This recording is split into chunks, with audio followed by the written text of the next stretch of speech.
Hello everyone, good morning. কেমন আছো তোমরা সবাই? আশা করি তোমরা সবাই খুব ভালো আছো আর আমিও খুব ভালো আছি। তো আজকের ব্লগটা একটু অন্য রকম হবে, কারণ আজকের কৌশিকী অমাবস্যা উপলক্ষে তারা মায়ের পুজো আছে বৌদিদের বাড়ি। তো সেখানেই আজকে সারাদিন কি হলো না হলো সেই সমস্ত কিছুই তোমাদের সাথে শেয়ার করব। তো সকালে কিন্তু তোমাদের দাদা ভাইয়ের আমি এই যে এখন বেরিয়ে যাচ্ছি, একটু বাজারে যাব। তো ঠাকুরের জন্য ভোগ বানাবো, ওটা মানসিক আছে, সেই জন্য শাক সবজি এই সমস্ত কিছুই কিনে নিলাম। তারপরে কিন্তু ফল দোকানে চলে এসে ফলও কিনে নিলাম। আর তারপরে কিন্তু আমরা মিষ্টি দোকান থেকেও মিষ্টি কিনে নিলাম। আসলে এই মানসিকটা শোনার জন্য তোমাদেরকে পুরোটাই বলবো।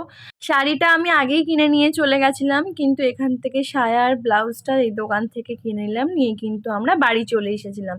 বাড়িতে এসে স্নান করে এই যে সবজিগুলোকে সব কেটে নিয়েছি, আর আজকের ভোগটা কিন্তু আমি নিজের হাতেই বানিয়েছি। আর এখানে লুচি করব বলে সেই জন্য ময়দাটাকে মেখে নিলাম, আর তারপরে কিন্তু একে একে লুচিগুলোকে ভেজে নিলাম। আসলে ঠাকুরের লুচি আমার একটু ছোট ছোটই ভালো লাগে, আজকে তাও বড় হয়ে গেছে। আমি যখন অন্যবারে করি আরও ছোট ছোট করেই করি। তো যাই হোক, আলু ভাজা বটবটি ভাজা এখানে সমস্ত ভাজা কমপ্লিট করে নিয়েছি, আর এখানে কিন্তু ফল মিষ্টি এই সমস্ত সাজিয়ে নিয়ে চলে এসেছি মাদের বাড়িতে। মাদের বাড়িতে নীল অপরাজিতা ফুল তুলে নিয়ে কিন্তু শিবের জন্য একটা মালাও করে নিয়েছি, আর তারপরে এই যে কলা আর ময়দা খুব ভালো করে মাখাচ্ছি আখ ঠাকুর করব বলে। তো তোমরা তো দেখিয়ে নিয়েছো যে আখ ঠাকুরটা কেমন করেছি, আর আমার হাতে সময় ছিল মাত্র 20 মিনিট। যাই হোক, তারপরে আখ ঠাকুরটা রেডি করেছি, আর এখানে কিন্তু আমাদের ভোগটাকেও রেডি করেছি। তো ভোগে ছিল লুচি, বটবটি ভাজা, আলু ভাজা, পটল ভাজা, কলা ভাজা, শাক ভাজা, আর হচ্ছে সুজি। এই ভোগগুলোই করেছি ঠাকুরের জন্য। আর এখানে কিন্তু সমস্ত ফলগুলোকেও গুছিয়ে নিয়েছি, মিষ্টির প্যাকেটটা খুলে দিয়েছি এবং নামও লিখে নিয়েছি। তারপরে কিন্তু আমরা মন্দিরে চলে এসেছিলাম, এসে ডালাটা দিয়ে দিয়েছি আমাদের। আর এখানে কিন্তু পুরোহিত দাদু হচ্ছে কি যে সমস্ত কাজকর্ম সমস্ত কিছুই গুছিয়ে নিচ্ছে। এখানে দুজন পুরোহিত আছে আমাদের, তো আমাদের পাড়ারই পুরোহিত। তারপরে কিন্তু আমি ঝটপট করে এই যে রেডি হয়ে নিয়েছি। ভালো করে তোমাদেরকে দেখাতে পারলাম না, তাও জানিও কেমন লাগছে। তো এই দেখো, এটা হচ্ছে প্যান্ডেল, আর এখানে হচ্ছে রাত্রেবেলা যে হরিনাম হবে, হরিবাসর, খুব সুন্দর লাগছে তাই না বলো? তারপরে কিন্তু আমরা মন্দিরে চলে এসেছি, আর এখন আমরা এই যে সংকল্প করব, সেই জন্য পুজোতেও বসে পড়েছি। কোষাকুষি ফুল, বেলপাতা, চাল, চন্দন সমস্ত কিছু নিয়ে বৌদি, মিষ্টু আর আমি তিনজনেই সংকল্প করব।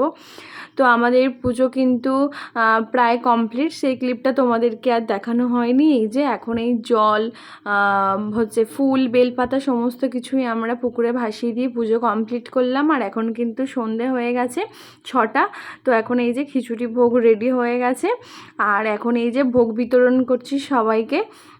প্রত্যেক বছর কিন্তু আমি এই ভোগটা বিতরণ করে থাকি, তবে এবছর পুরোটা দিতে পারিনি, কারণ পুজোয় বসেছিলাম। তারপরে এই যে হোমের জন্য বসে পড়েছি, আর মাথাতে এই যে পুরোহিত দিল বেঁধে নেওয়ার জন্য। আর এটা দেখে আমার সোনা মামা কি বলছে জানো? সোনা মামা বলছে, মাম্মাম মাথায় এটা কী পড়েছো, তোমাকে কিন্তু একদমই ভালো লাগছে না। তো যাই হোক, সোনা যখন আমার মধ্যে একটু একটু করে বড় হচ্ছিল, তখন কিন্তু ডাক্তার বলেছিল যে ওর একটু পরে প্রবলেম হতে পারে। সেই জন্যই কিন্তু আমি তারামার কাছে মানসিক করেছিলাম, এবং ওই জন্য ভোগ, মালা, তারপরে আমি সারাদিন হচ্ছে উপোস করেছিলাম, এবং সোনার ওজনসই বাতাসাও কিন্তু আমার সওয়া ছিল। তো আমি এখানে 13 কেজি বাতাসা দিয়েছি, তোমরা সব কিছুই দেখতে পাবে। তো এখানে কিন্তু হরিবাসরে প্রথম কীর্তনিয়া কিন্তু কীর্তন করছে, আর আমাদের পুজো কিন্তু প্রায় কমপ্লিট। আর এই দিকে সোনামা কিন্তু সারাদিন আমাকে ঠিক কাছে পাইনি, আসলে আমি পুজোর কাছে একটু ব্যস্ত ছিলাম। তারপরে আমি প্যান্ডেলে চলে আসলাম, এসে দেখছিস যে সবাই খাচ্ছে, আর আমি কিন্তু বাড়িতেই খেয়ে নিয়েছিলাম, কারণ সারাদিন উপোস করেছিলাম তো। আর এখানে তোমাদের দাদা ভাইয়াও খাচ্ছে। তো মেনুতে ছিল নান, চানা পনির, আলুর দম, চাটনি, পাঁপড়, মিষ্টি। তো তারপরে কিন্তু আমাদের পরবর্তী শিল্পী উঠে পড়েছে হচ্ছে কীর্তন করার জন্য। আর আমি কিন্তু হরিনাম দেখতে ভালোবাসি। আসলে তত্ত্বকথা শুনতে খুব একটা ভালোবাসি না, কিন্তু এরকম নাচ গান আমার কিন্তু খুব ভালো লাগে হরিনাম শুনতে। তো যাই হোক, প্রত্যেক বছর দেখি, দূরে দূরে গিয়ে তো আর সারা রাত দেখা সম্ভব নয়, তাই বাড়ির কাছে হলে একদমই কিন্তু মিস করি না। তো আমার আজকের এই ব্লগ তোমাদের কেমন লাগলো অবশ্যই কিন্তু জানিও। জানিও। তো হরিনাম কিন্তু শেষের পথে, এখন রাধাকৃষ্ণের মিলন হচ্ছে, সেই জন্য আমরা সবাই কিন্তু ফুল ছুঁড়ে ছুঁড়ে দিচ্ছি আর কি রাধাকৃষ্ণর মিলনের সময়, দেখতেই পাচ্ছ।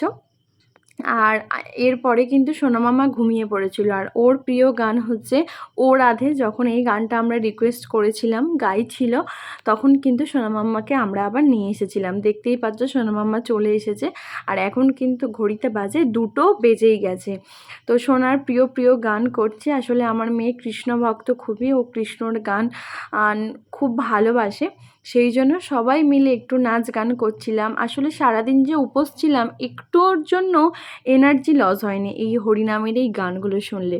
তো এখন হচ্ছে আমি বাতাসাটা হরিণুর দিয়ে দেবো। আসলে আমাদের যে 13 কেজি বাতাসাটা আনা হয়েছিল, সবগুলো আমি হরিবাসরে ছড়াইনি। কেন কি বলো তো, খুব একটা বেশি লোক তো ছিল না, তাই অত বাতাসা ছড়িয়ে কি করব, আর গুঁড়ো গুঁড়োও হয়ে যায় ছুঁড়ে ছুঁড়ে দিলে। তারপরের দিন কিন্তু বাড়ি বাড়ি গিয়ে আমি সবাইকে প্রসাদ আর বাতাসা দিয়ে এসেছিলাম। তো তোমাদের বাতাসাটাও রাখা আছে, তোমরা কিন্তু এসে আমার বাড়ি থেকে নিয়ে যেও। আর দাদারাও দেখো বাতাসা ছড়াচ্ছে। আর এইখানে এই যে, তাও কিন্তু অন্যান্য বছরের তুলনায় এবছর কিন্তু অনেকই লোক ছিল। আর তোমাদের এই ভিডিওটা কেমন লাগলো অবশ্যই জানিও। তো এখন বাজে 3:30। তো এটা হচ্ছে পরের দিন সকালে এই যে প্রসাদগুলোকে কেটে নিয়েছি এবং বাতাসাগুলোকেও ঢেলে নিয়েছি। এবারে আমি, মা, সোনা 3 জনে মিলে কিন্তু বাড়ি বাড়ি গিয়ে সবার বাড়ি প্রসাদ বিতরণ করেছিলাম।